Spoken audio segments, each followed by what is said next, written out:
세상 안에서 선이 승리하기 위해서는 기도가 필요하고요. 그리고 기도는 하나님의 자비로우신 사랑을 세상에 현존시키는 가장 단순한 방법입니다. 기도 자체에 대한 복잡성은 없습니다, 사실은. 그렇기 때문에 아주 단순하다는 이야기예요. 왜냐하면 우리 자신들의 희생이 복합적으로 들어가 있기는 하지만, 그러나 그 희생 또한 예수님의 순환에 결합시키는 방식으로 이루어져야 된다. 그런 기도가 자비로운 태도다. 자비로운 방법이다. 이렇게 얘기를 할 수 있죠. 하나님께서는 사람을 구원하는 임무를 사람에게 맡기셨습니다. 우리가 어떤 그리스도교적인 진리 또 혹은 신앙적으로 실천해야 되는 방법에 대해서 우리는 의아해하거나 또는 의문을 가질 수 있어요. 그런데 그것에서 가장 중요한 부분 하나만 아시면 되거든요.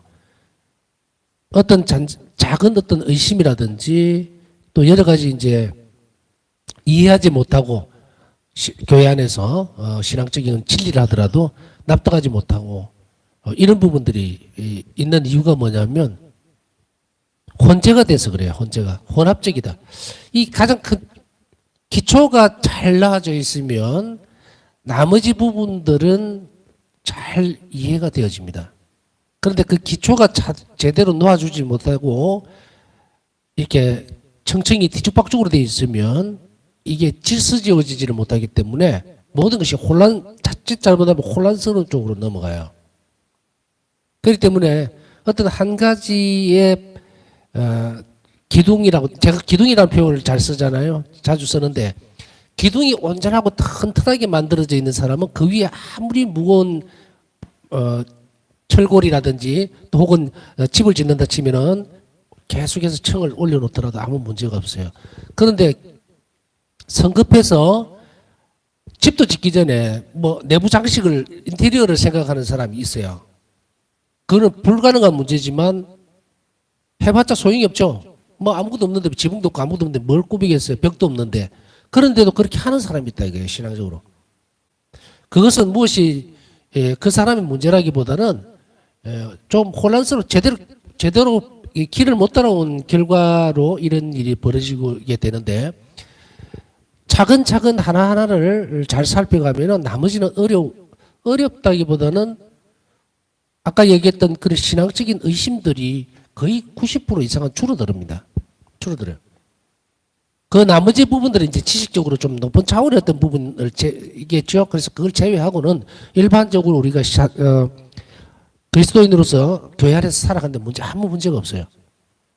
근데 한 번씩 안타까운 거는 뭐냐면 우리 신자들이 사목할 때 본당 사목을 할 때도 보면은 옛날에 여러분들도 한 번씩 경험들 잘 하셨고 뭐 할 수도 있었고 안 했을 수도 있지만 왜 여호와의 증인이라든지 무슨 뭐 선교한답시고 요즘도 그러죠. 막 와서 문을 두드리고 뭐 합니다 이러면은 뭐 놀래 가지고 문을 막 걸어 잠그고 대꾸도 안 하고 가세요. 나 성공자입니다. 그래도 계속 말씀을 조금 나눠 보십시다. 이러면 막 겁을 내 가지고 이러는데 그것은 뭐냐면 우리 안에 있는 것에 자신이 없어서 그런 거예요. 그러나 그런 시간들이나 세월들이 있다는, 그래서 이게 뭐 신천지라든지 뭐 이런 이단적인 얘들은요, 엉터리라 해도 기초를 막 박아 놓습니다, 이렇게. 그래서 그 마지노선을 딱 쳐놓고 거기에서만 왔다 갔다 다니게요. 그러니 안 움직이지죠. 그래서 그것만 가지고 계속 강조해버리면 그게 진실인 것 같이 들껴요. 그런데 우리에게 있어서는 그것보다 더 강한 것이 있는데 우리 스스로가 그것을 잘 다져볼 필요가 있습니다. 이 이야기는 서두에 왜 꺼내느냐 하면 가톨릭 교회는 계시 종교입니다. 이거 항상 여러 수천 번 강조를 해도 부족한 것이 없는데 계시 종교는 뭐예요? 전에 강의에서도 제가 말씀을 드렸어요. 계시라고 하는 말은 열어 보인다는 거예요. 열어 젖힌다. 그래서 왜 무대에 보면은 이렇게 연극을 하기 전에 커튼 다 이렇게 켜놓죠. 그 계시는 이걸 그 커튼이 쳐져 있으면 그 뒤에는 모릅니다. 뭐가 있는지. 이걸 열어주는 거예요.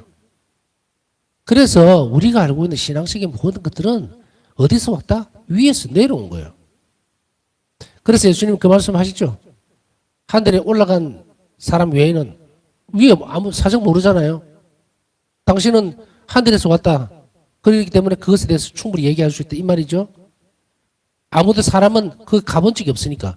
그러나 당신은 아버지와 하나로 계셨고, 한 분으로 계셨고, 그리고 이 땅에 오셨다는 것을 계속 강조를 합니다. 아버지와 나는 하나다. 그래서 그 말씀을 이제 전해주는 거죠. 이게 계시예요.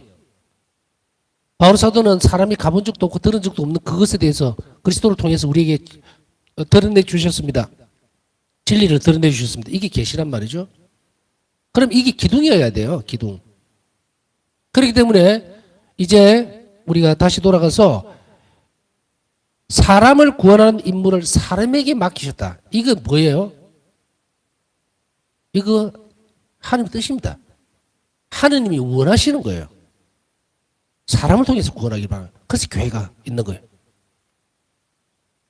예수님께서 구원하시기를 정말 예수님께서 당신 스스로가 그 일들을 계속하시기를 원하셨다면 성천 안 하시면 돼요. 성천은 안 하시고 이 땅에서 지금까지도 계속 그렇게 사람들을 구원하고 계시면 되잖아요. 그러나 그거 아니죠.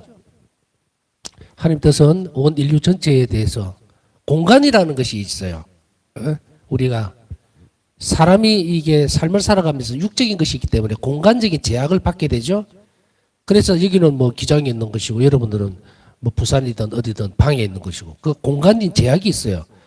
바로 그것에 제약되어져 있기 때문에 제한적이기 때문에 그것을 완전히 예수님은 성천하시면서 하나님 오른편에 앉으시는 순간에 이것을 전 지구 전체 세상으로 다 확대를 시키셨죠. 그러려면 어디에 돼요? 사람이 필요한 거예요.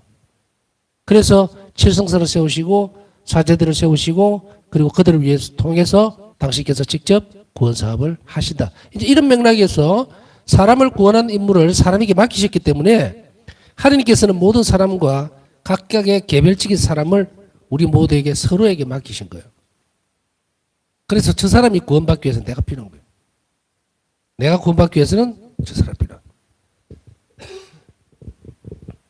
굳이 그렇게 해야 됩니까? 하나님이 원하시니까. 형제적 사랑 안에서 하나로 묶어줌으로 해서 이제는 왜 그러냐면 안을 본질적으로 들여다보면 사람은 원죄 이후에 다 갈라져 버렸죠. 아담과 하와 부부로 맺어졌는데도 불구하고 떨어져 나가고 그래서 심지어는 구약성서에서 여러분들 기억하시죠? 원죄를 저지르고 난 이후에 왜 선악과를 다 먹었느냐라고 물었을 때 아담이 뭐라고 그럽니까? 당신이 준 저 여자가 이러죠.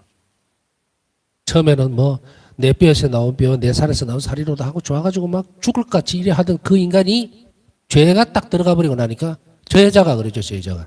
혼수가 되어버린 거예요. 저 여자가. 그것도 책임을 어떻게 줍니까? 당신이 주신. 책임을 또 하늘께 떠넘기죠. 이게 죄예요. 이렇게 서로가 이제 상대에 대한 어떤 극단적으로 갈라서 버리는 죄가 들어오면서 사람과 사람 사이가 다 깨져버리죠. 가인과 아벨. 어떻게 됩니까?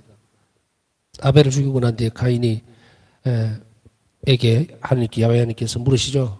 아벨 내 동생 어디 갔느냐 했을 때 제가 동생을 지키는 사람입니까? 하고 또 뻔뻔스럽게 또 이게 이 본성이 완전히 어떻게 됩니까? 악으로 기울어져 버렸죠. 자, 이런 상태에서 인간과 사이의 관계들을 이제 서로 사랑이라고 하는 것으로 묶어주게 됩니다. 그게 바로 누구냐? 바로 예수님이죠.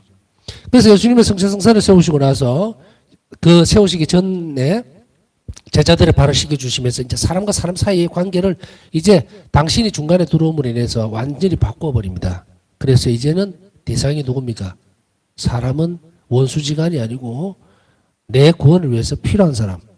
저 사람을 위해서는 저 사람의 구원은 또 내가 책임져야 될 이렇게 예수님 안에서 묶어져 있습니다. 이러한 사실을 인식하는 사람은 이러한 사실을 인식하는 사람이라고 얘기합니다. 상대를 위해서 기도할 줄 아는 사람은 아무나 할 수 있는 거 아니에요. 이러한 사실을 인식하는 사람이라고 이야기합니다. 이제 여러분들 배우셨으니까 이웃을 위해서 왜 해야 되는지 이제 분명히 아시죠. 이러함에도 불구하고 못하겠다 그러면은 글쎄 옳시다. 자기 자신의 구원을 포기한다고 얘기할 수는 없겠지만 하느님 뜻에 반대되는 것이면 틀림이 없을 거예요. 이걸 인식하는 사람들은 끊임없이 그리스도께서 하시는 전구의 모습을 반영하면서 자비를 청하는 기도를 바친다. 우리가 오세시 기도라든지 또 이 시간 뭐 또 성시간 돼서 이야기할 필요는 없겠죠. 뭐 이게 뭐 목요일 날이라 해야 된다 하는 그런 것보다는 지금 제가 하고자 하는 것은 매일 1시간씩 하느님께 성체 앞에 앉아 있는, 그래서 고정화된 기도, 그것을 연습을 시킨다 그랬죠. 이것은 평생을 해야 되고 우리가 죽을 때까지 이것을 지켜나가야 된다. 왜? 이것을 하지 않는 사람은 하나님 뜻을 알 수가 없다. 하나님 뜻을 알기 위해서는 이 고정된 기도 시간이 반드시 필요하다고 바울사 성령은 분명하게 말씀을 하고 계시죠. 그 위에 모든 기도가 다 올라가야 된다. 그래서 그런 의미에서 이 부분들이 이제 우리가 1시간을 할애를 하고 있지만 이 의미조차도 모르면서 있을 필요는 없어요. 솔직히 이야기하면. 그것을 알기 때문에 하는 거거든요. 그런데 우리는 예수님을 찾아배울 때, 그러니까 성체조배를 지금 시간 아니래도 성당에 가서 성체조배를 할 때라든지 아니면 이 시간 할 때 간절함들은 대부분을 보면 우리가 급하기 때문이거든요. 사실은 우리가 급해요. 나한테 아주 그냥 정말 힘든 일이 있을 때일수록 우리는 어떻게 됩니까? 나머지 것들을 포기하면서까지, 지금 우리 잠을 포기하고 있잖아요. 지금 내일 아침에 뭐 새벽에 일찍 일어나야 될 사람도 있을 것이고 또 직장 생활 때문에 뭐 가야 될 그런 사람들도 있겠지만, 그러나 적어도 첫 번째 출발은 예수님을 너무 사랑하니까 라기보다는 순서는 아마도 내 필요에 의해서 하나님을 먼저 찾게 되도록 되어 있죠.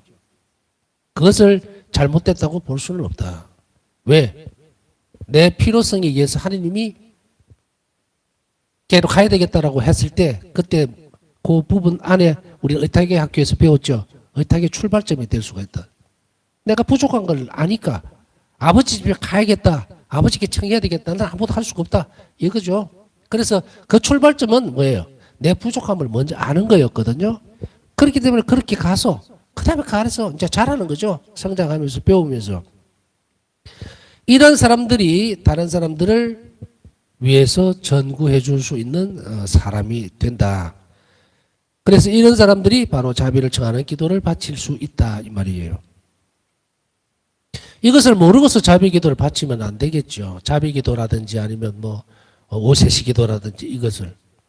그러나 우리가 이것을 잘 할 때에 우리는 좀 더 높은 차원의 어떤 과정으로 또 넘어가게 되죠. 그래서 우리는 필요 조건들, 다시 얘기하면 내가 하느님의 일에 대해서 자비로운 일에만 충실하면 나에게 필요한 것들은 하나님께서 다 마련해 놓으셨다라고 하는 그 깊은 신뢰, 하나님 선성에 대한 깊은 의지, 의탁이라고 해도 되겠고요. 믿음, 뭐 믿는다 그렇게 해도 되겠고, 이것이 없으면 앞에 걸 안 해요. 이것을 조화롭게 잘 하면서 깊이 있게 들어가야 돼요. 그래서 바울사 성령에게서도 이 부분은 제가 계속 강조했잖아요. 우리가 신경 쓸 것은 어떻게 자비로운 일을 할 것인가만 신경을 써라. 부족하면 부족한 대로 최선을 다해서 하면 나머지 것들은 다 따라오게 돼 있다 얘기했죠. 그래, 이게 어렵습니다. 상당히 굉장히 말이 받칩니다. 쉬운 일은 아니에요. 내가 고민하고 정말 걱정거리가 당장 산더미 같이 있는데 그 생각으로 자꾸 빨려 들어가거든요. 자꾸 빨려 들어가요. 그래서 잠도 못 자고 밥도 못 먹고 정말 고민하고, 그런데 그 고민하는 시간, 정말 식음을 전폐할 정도로 너무도 다급한 그런 문제에 부딪혔을 때에 우리는 하나님을 찾느냐 하면 안 찾아요. 솔직히 얘기하면 자기 고민 안에만 들어가 있어요. 어쩌지 큰일 났다, 어쩌지, 내일 이래 되면 어쩌지, 내일 무슨 일이 있는데 이거는 또 어떻게 하지, 매달리는 사람이 그럴 때일수록 정말로 내가 이렇게 내 생각으로 내 혼자 중얼거리는 게 아니라 정말 예수님께 간절히 매달리면서 기도하고 정말 식음을 전폐하는, 우리 진짜로 고민이 많으면 밥맛 없거든요. 근데 밥맛이 없어서 안 먹는 것보다는 그것을 좀 승화시키는 방법도 있어요. 그 희생으로 드리면서 도움을 주시기를 청하면서. 그런데 내가 이렇게 예를 들어서 그런 것을 뭐 단식이라 칩시다. 그것을 희생제물로 내놓으면서 내가 이걸 내놓을 테니까 저를 도와주세요, 이렇게 하면 안 되죠. 이것은 정말로 예수님께서 원하시는 불쌍한 영혼들, 또 잃어버린 영혼들, 또 냉담한 영혼들, 이런 이들의 회개를 위해서, 그들 구원을 위해서 드릴 테니까 제가 가지고 있는 이런 근심 걱정들 그 주님 손에 맡기겠습니다 하면 이게 이제 흐름이 제대로 흘러가는 거예요. 그렇지 못하면 이 기도 생활을 하면서 이렇게 되면 어떻게 됩니까? 턱턱 걸리면서 동맥경화 되듯이 결국은 기도 생활에 대한 어떤 맥을 잘못 짚으면 자기 자신만을 위한 기도가 돼요. 그것을 훨씬 뛰어넘지 않으면 이 땅에서는 어느 정도는 내가 단 맛이 나는 것들을 먹을 수 있어요. 그러나 영혼은 절대로 성장 안 합니다. 다시 한 번 더 강조하지만 하나님 뜻에 충실해지는 부분, 하나님과 괴를 같이 하는 것, 인간 구원을 위해서, 영혼들의 구원을 위해서 거기에 초점을 맞추어서 움직일 때만 우리 영혼이 뭐다? 하나님 안에서 성장이 됩니다. 나머지 것들은 이 땅에서 살아가는 방편일 뿐, 예수님이 무엇을 원하고 우리에게 어떤 것을 통해서 자비를 베풀려고 하는지를 잘 살펴본다면 우리에게 이런 전구의 모습을 늘 계속해서 가져가는 것은 뭐 과외 수업하듯이 별개 것이 부록이 아니에요. 본편이에요, 본편. 이것을 잘 정말로 이 시간을 늘려나가면요. 이 시간을 늘려나가면 우리 근심은 반대로 쭉 줄어들어요. 세상적인 거는. 그 다음에 성령 덕분에 우리는 기도할 수 있다. 우리가 말하는 것이 중얼거림, 그냥 중얼중얼 하는 거 있죠. 그게 안 되는 이유가 뭐냐면 그리스도인들은 성령께서 함께 하시기 때문이에요. 아무것도 믿지 않는 사람들이 뭐라 하는 것은 그냥 중얼거리는 거예요. 그러나 우리가 기도는 대상이 있어야 된다 그랬죠. 초월적인 하느님, 창조주신 하느님이 그 대상이고 그 다음에 자녀로서 바치는 모든 행위들, 그 뭐라 그랬어요? 마음을 들어높이는 것이며 동시에 우리의 필요 조건들을 충족시켜달라고 청하는 거, 은총을 청하는 거죠. 바로 이런 부분들이 기도라 그랬다고 앞에서 배웠죠. 그러나 이 모든 것이 가능한 것은 바로 성령께서 오셔야만 이 일이 인간의 연약한, 그러니까 미천한 인간의 형태 혹은 환경을 존재적인 모습을 떠나서 영원하신 하나님과 결합할 수 있는 것은 성령 때문에 가능한 거예요. 그래서 예수님께서는 내가 가야만 성령께서 오실 것이다. 더 좋은 분, 더 좋은 것, 이렇게 좋은 분으로 표현하죠. 선물로 그분이 오실 거다. 그분 누굽니까? 성령이죠. 성령께서 오셔야 모든 것이 다 가능해지기 때문에 어마어마한 선물이죠. 어마어마한 선물이에요. 뭐 덧붙여 말하면 지금 이제 부활 시기를 우리는 기쁘게 지내고 있습니다. 주님 앞에서.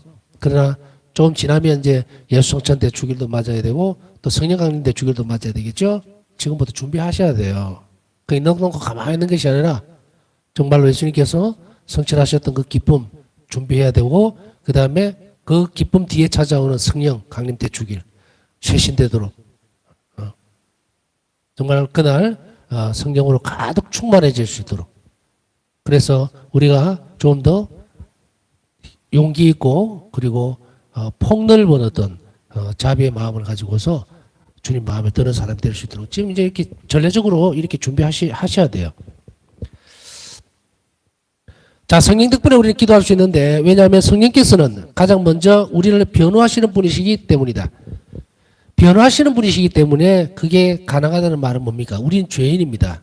우리는 하나님 앞에서 입도 뻥긋할 수가 없어요. 입을 뗄 수가 없어요. 그렇지만 우리의 기도가 아버지께서 들어주시기 위해서는, 예수님께서 들어주시기 위해서는 성령께서 우리를 변호해 주시는 거예요. 우리를. 그렇기 때문에 우리는 참 보면은 정말 우리 기도 자체를, 우리가 기도를 한다는 것 자체가 뻔뻔스럽다. 정말 뻔뻔스럽다. 우리 죄인인데 죄를 늘 지어가면서도 용서를 청하는 그런 미약한 존재, 그럼에도 불구하고 하나님 자비를 믿고 가야 되죠. 그분의 자비는 한이 없으니까 이 처지를 가지고서 우리가 하나님께 가야 됩니다. 기도라고 하는 것이 바로 이것 때문에 가능한 부분이에요. 성령께서 나를 변해 주시고 내가 죄가 있음에도 불구하고 아버지의 사랑, 선함, 자비에 계속 맡기는 거예요. 성령께서. 그래서 저 안에 우리를 대신해서 탄식해 주고 우리의 비천한 상황을 성령께서는 아버지께 변호를 해주고 그러니까 알려줍니다. 그래서 우리가 기도를 할 수 있는 거예요. 이런 맥락에서 본다면 기도는 내가 잘나서 드리는 기도 아니죠. 내가 시간이 남아서 하는 거 아니죠. 기도는 내가 선택할 수 있는 자격이 하나도 없어요. 하나도 없어요. 그렇기 때문에 기도를 안 한다는 것은 말이 안 되는 이야기다. 말이 안 되는 이야기다. 감히 우리가 하나님 앞에서 그런 큰 엄청난 은총의 시간을 주는데도 기회를 주고 있는데도 불구하고 내가 그것을 가지고 있듯이 내가 기도하고 싶으면 기도하고 기도 안 하고 싶으면 안 하듯이 내가 주인인 듯이 행세하는 것. 이건 엄청난 교만이에요. 교만. 기도하지 않는 사람은 아주 교만한 사람이다. 이런 측면에서 본다면. 아무리 겉을 번지르하게 포장하고 다니면 뭐합니까? 에? 아무리 경건한 척하고 성당에 와서 기도하고 성체 앞에 꿇어 앉아서 뭐하냐고. 물론 뭐 성체 앞에 앉아서 꿇어 앉으면 기도하는 거니까 그 사람은 좀 어폐가 있네요. 여하튼 아무것도 하지 않으면서 자신이 하나님의 자녀인 척 할 수는 없습니다.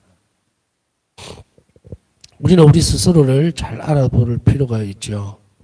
그래서 이것은 우리가 자아 성찰적인 측면이에요.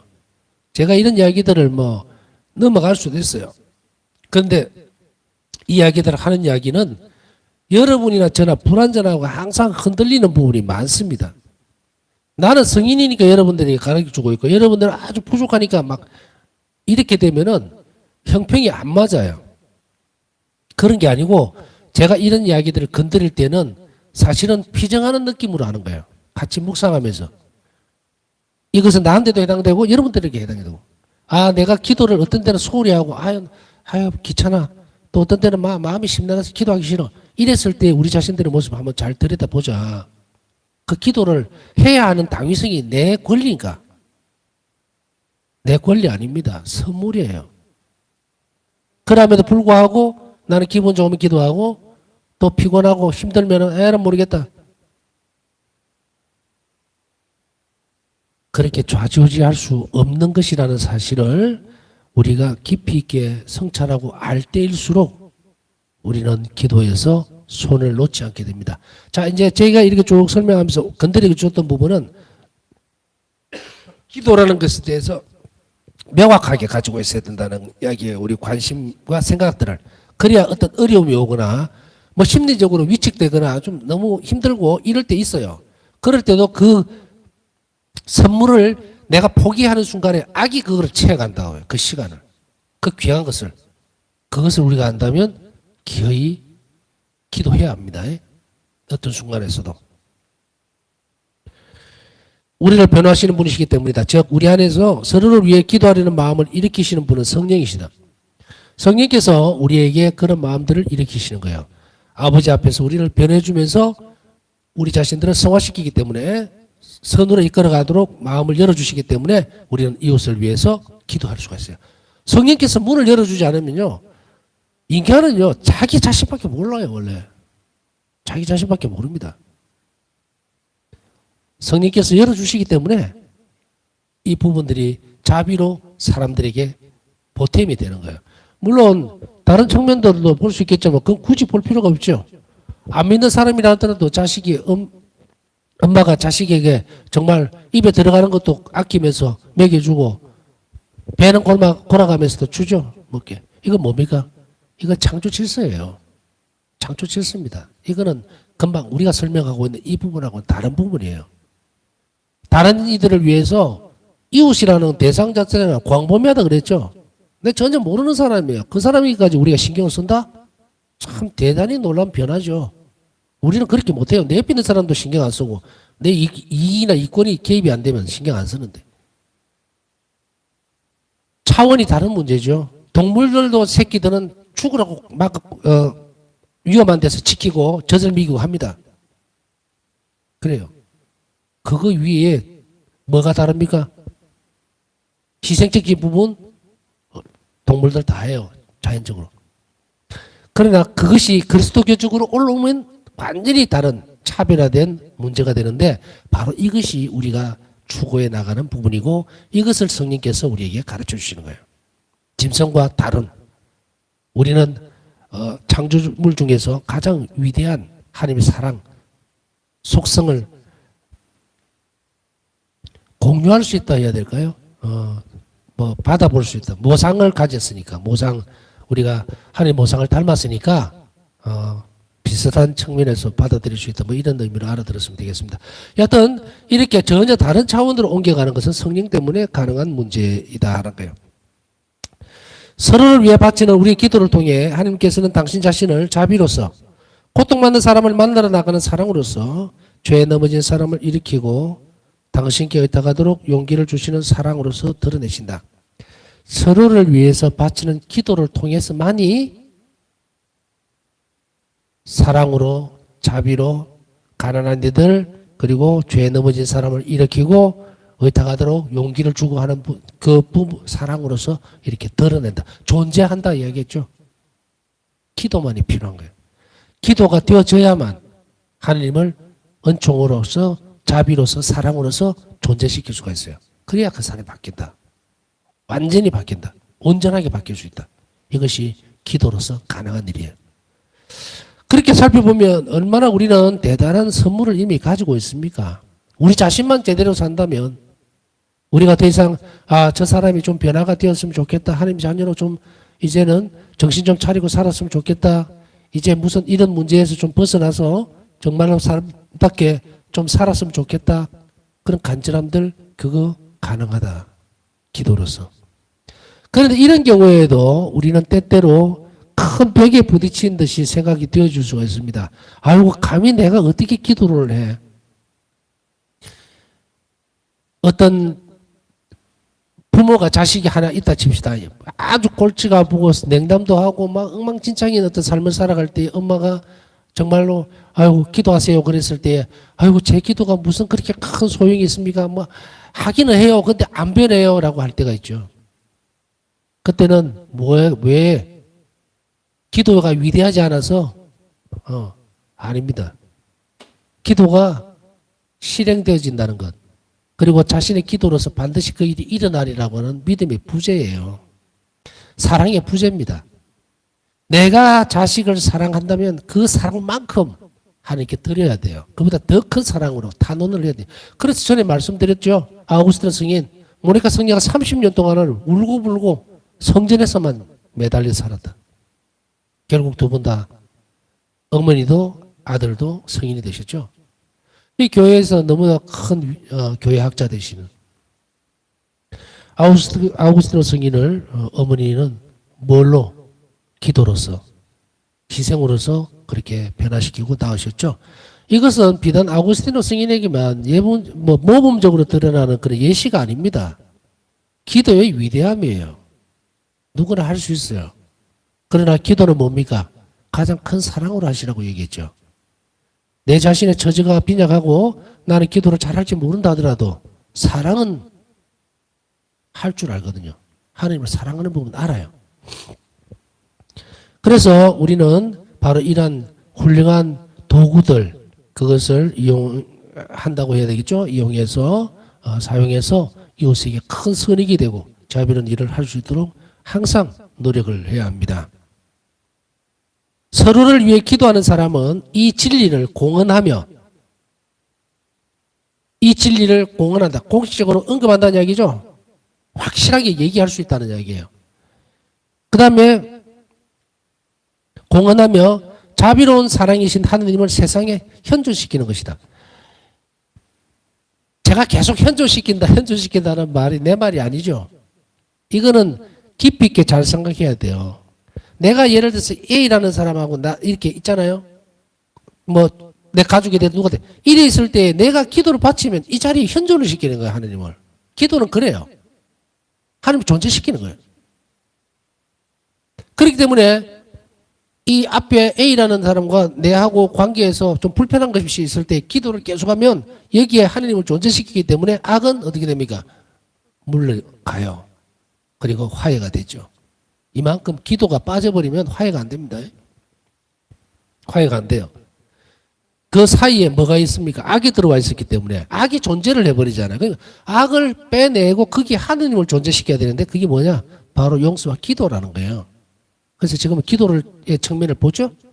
기도를 하다 보면 반드시 용서도 같이 따라오게 되어 있습니다. 그건 다음에 또 배우고요. 서로를 위한 기도는 메아리와 같다. 즉 하느님은 서로를 위해 바치는 우리의 기도를 통해서 당신의 자비를 세상에 베풀고자 하신다는 계시에 우리가 응답하는 것이다. 자, 계시에 응답하는 거예요.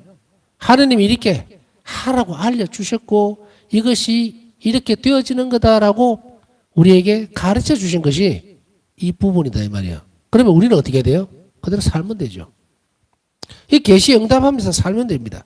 그렇기 때문에 당신의 자비를 통해서 이 세상에 기도를 통해서 자비를 베풀어 주시고자 하는 바로 이것을 이 계시를 우리가 응답하는 것은 뭐다? 이웃을 위해서 기도하는 거예요. 사랑을 드러내는 거예요. 또 당신이 계시에 응답하는 거예요. 그러면 어떻게 됩니까? 그 자비는 메아리와 같다 그랬죠? 상대방을 위해서 하는 기도는 바로 나에게 선익으로 돌아온다는 것을 안다면 우리는 이웃을 위해서 더욱더 많은 기도를 바쳐야 합니다. 하느님은 바로 이 부분을 원하는 거예요. 형제적 사랑, 그것을 통해서 서로가 서로에게 자비로워지도록 이것이 하느님이 원하시는 방법이고 이것이 우리가 가지고 있어야 되는, 만들어 나가야 되는 세상의 모습입니다. 변화된 세상의 모습은 바로 이러야 한다. 자, 남은 시간 묵상하면서 우리는 서로를 위해서 얼마나 많은 기도를 해주고 있는가, 이웃을 위해서 얼마나 많은 시간을 할애해서 기도를 통해서 자비를 실천하고 있는지 잘 성찰하고 부족했다면 이 시간을 통해서 앞으로의 삶은 좀 더 많은 시간을 이웃을 위한 기도에 할애할 것을 결심하고 그에 따라오는 또 하나님의 은총을 청하면서 남은 시간 묵상하도록 하겠습니다.